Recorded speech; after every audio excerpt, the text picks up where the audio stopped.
اتمنى تكونوا سامعيني. انا جايه لكم بقراءاتي من بدايه السنه. هي دي الحصيله، مش عارفه شايفينها كبيره ولا صغيره، بس انا مستمتعه بيها. فتيجوا كده اشارككم قرات كام كتاب وايه تفاصيل الكتب دي. مش تفاصيل عميقه عشان في مراجعات هنا على القناه، بس شويه تفاصيل صغيره تخليني كده اقيم بيها الكتب معاكم، اخر تقييم ليها قبل نهايه السنه. هو اصلا لسه نهايه السنه عليها بدري وهيبقى في كتب اكتر. يلا بينا نشوف الكتب دي، وما تنسوش انكم تعملوا لي لايك وتقولوا لي انهي كتاب من الكتب دي انتوا قراتوها زيي وايه اخبار رايكم عنها.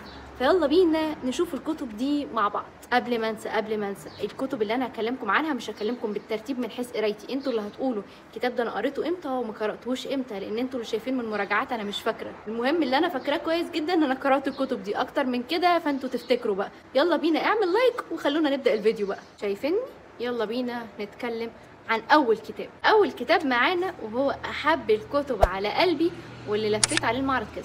هو وقع صدفه قدامي بس فعليا لما قراته كان يستحق اللف، وهو كتاب هنا امرأة تعمل من المنزل. الكتاب ده لكل حد بيشتغل من البيت زيي، تعتبروه بقى صاحبتكم صديقكم المقرب، بس المهم ان الكتاب ده الرفيق بتاعك في رحلتك، لانه في الاول وفي الاخر هو بيحسسك انك مش لوحدك، وفي نفس الوقت هو بيعرفك انك ليكي حق انك تحبي تشتغلي من البيت، وان اي كان مجالك فبيبقى ليكي فرصة انك تشتغلي من البيت، بس دوري كويس. الكتاب ده مناسب لاي حد كده سنه يبدأ يتناسب مع سوق العمل، يعني اي كان بدأت شغل من 16 سنة، من 17 18، الكتاب ده هيناسبك طالما الكتاب مش هيأثر على دراستك، من حتة ان هو يفتح في دماغك فكرة انك تشتغلي من البيت. الكتاب كانت طريقته سهلة وسلسة وفعليا تحسوا ان هو قريب للقلب، وبيقولك فعليا ان انتي مش لوحدك، ويمكن دي اكتر حاجة بتضايقنا احنا كستات بتشتغل من البيت، انك تكوني نزلتي وتعاملتي فعليا مع الناس وشفتي قد ايه المشاكل اللي بتحصل على ارض الواقع، وبقيتي مش قادرة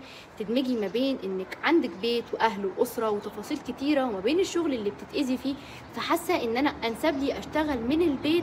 فالفكره دي دايما لما بنعرضها على اغلب الناس بيحسوا ان انت عندك توحد، انت فيكي حاجه غلط، بس الكتاب ده بيقولك انك ما فيكيش حاجه غلط، وانك تمشي بالطريقه اللي تناسبك وتناسب ظروف حياتك. فالكتاب ده تقييمي ليه 10 من 10. انا محتاجه جزء تاني صدقيني. على تاني كتاب اللي راجعته معاكم المره اللي فاتت، فاكرين انا راجعت كتاب ايه المره اللي فاتت فاكرين؟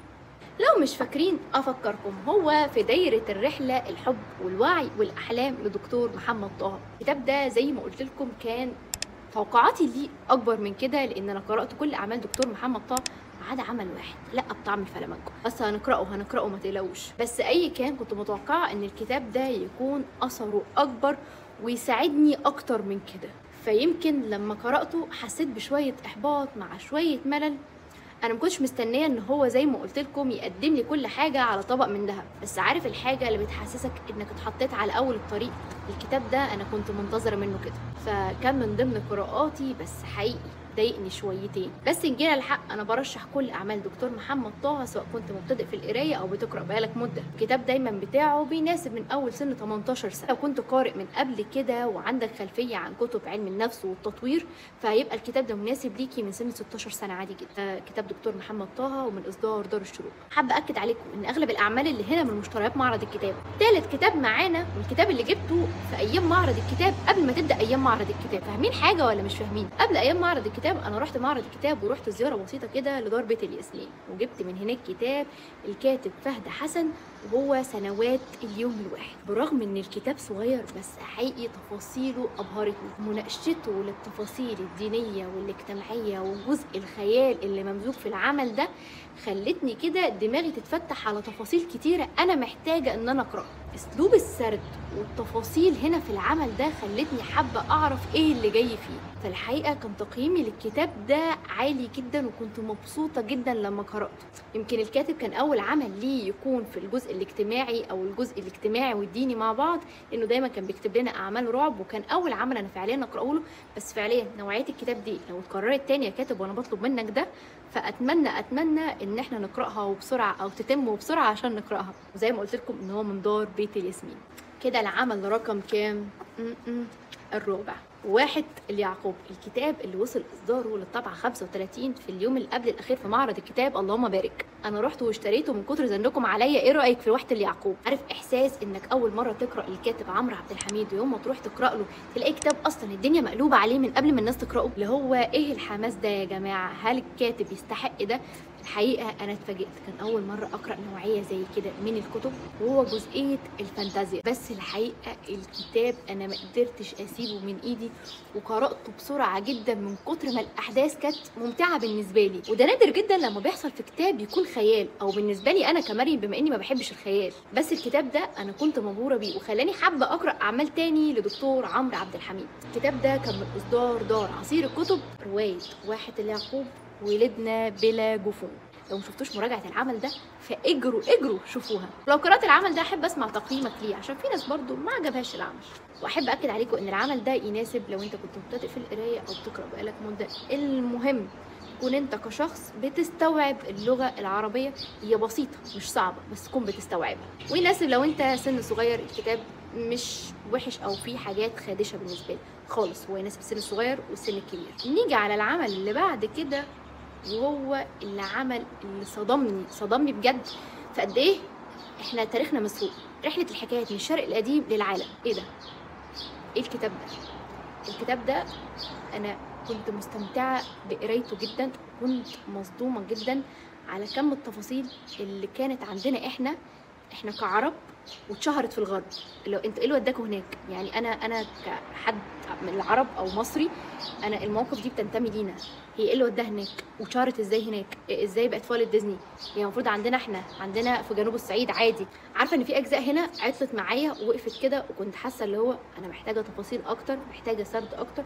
بس الكتاب كمجمل كانت فكره بالنسبه لي مبهره. حقيقي الكتاب ده مناسب لاي حد بيحب جزء اللي يفتح مداركه، اللي يوريله تفاصيل ما شافهاش قبل كده، ان يشيل غمامه من على عينيه. فلو كنت قارئ بقالك مده الكتاب ده صدقني هيناسبك. نيجي بعد كده للعمل اللي وراه واللي كان بالنسبه لي عمل دسم جدا، والكاتب ده انا قرات له عملين. استنوا عايزه اقول لكم، الكتاب رحله الحكايات من الشرق القديم للعالم للكاتبه منى مصطفى امام، عشان بس ما تقولوليش الكتاب ده كان للكاتبه مين، من اصدار دار بيت الياسمين برضو على فكره. الكتاب اللي بعد كده هو روايه الجندي الصالح، من اهم 100 روايه عبر التاريخ.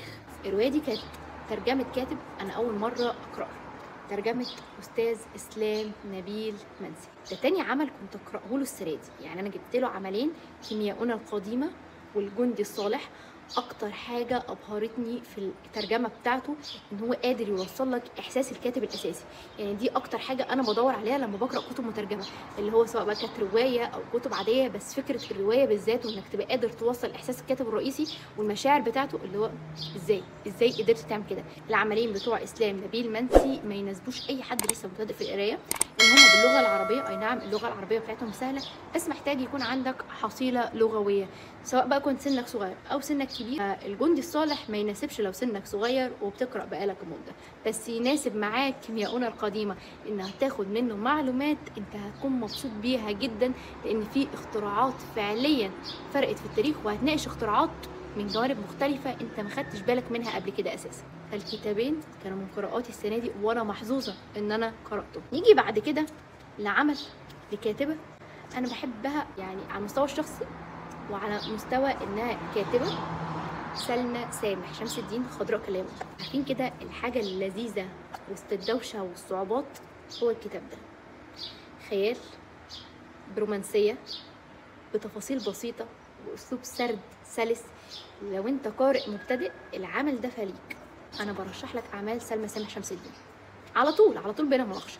وسنك صغير فانا كمريم مش شايفه ان العمل يناسبك، يعني او 18 20 سنه ممكن نقرا الاعمال لان هي رومانسيه، وانا ما بحبش حد سنه صغير يقرا اعمال رومانسيه، ومش اي رومانسيه نبداها من 18 سنه. يعني معلش يعني خدوني على قد عقليتي انا. فالكتاب ده انا كنت مبسوطه جدا انه كان لايت جدا بالنسبه لي، اتفاجئت من احداثه وتفاصيله وربطها للخيال وفكرته، وكنت مبسوطه جدا وانا بقراه ومستمتعه بالمشاعر اللي فيه. فده كنت محظوظه برضو ان انا اقراه السنه دي من مشتريات معرض الكتاب. نيجي بعد كده للعمل اللي والدتي قرأته قبل مني، وتقريبا كانت يعني مقرره انها تحرق لي احداث، ودي كانت صدمه بالنسبه لي، يعني ما تحرقليش احداث، لان العمل ده جاي لي از جيفت وانا عايز اقيمه. يعني انا الكتابه دي اول مره اقرا لها ومتحمسه.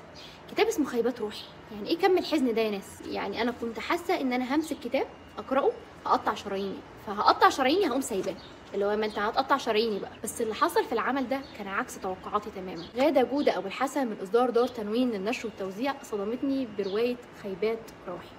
كمية التفاصيل اللي بتقولها هنا بتوسع مداركك بأسلوب كبير جدا، بتفتح عينك على تفاصيل انت محتاج تكون عندك خلفية عنها. ربطها ما بين الواقع في الأحداث الواقعية هنا وما بين الطب وعلم النفس كان عظيم بالنسبة لي. 4 أشخاص بمواقفهم وأحداثهم. أنا ما قرأتش عمل زي كده قبل كده، ومن أحب الأعمال بالنسبة لي السنة دي، لأنه اسلوبه وفكرته من الحاجات اللي انا بحبها وبفضلها، سواء كنت على مستوى ان انا كاتبه او على مستوى ان انا قارئه. فيا جماعه يعني 10 من 10 بجد. انا مستنيه العمل الجديد على فكره. عارفين بقى الحاجه الفاني اللي اصلا بتروح تشتريها عشان كتقييم مثلا مراجع كتب انت بتحب تسمع له او تسمع رايه؟ هو اخوات الطبقه المتوسطه لعمر طاهر. انا اول مره اقرا له، بس حقيقي هو حاجه لايت اللايت، خفه دم وتفاصيل بسيطه تخليك مستمتع وانت بتقرا. عارف كده لما تكون بتقرا حاجه صعبه فتحب تاخد معاك كتاب كده بسيط يسهل لك الدنيا ويسعدك كده ويحسسك بمشاعر مختلفه؟ هو ده. البونبونيه كانت وسط الكتب التقيله معايا. خوات الطبقه المتوسطه في وداع الاربعينات. لو ما كنتش قرات لعمر طاهر انا بقول لك اقراه ومستنيه تقييمك. واخر كتاب معانا، استنى اقول لكم الكتاب اللي احنا برضو راجعناه المره اللي فاتت. فاكرين مش فاكرين؟ يعني انا مش عارفه يكون هو نازل فعليا قبل الفيديو ده ولا بعد الفيديو ده، بس يعني انا هكلمكم عنه.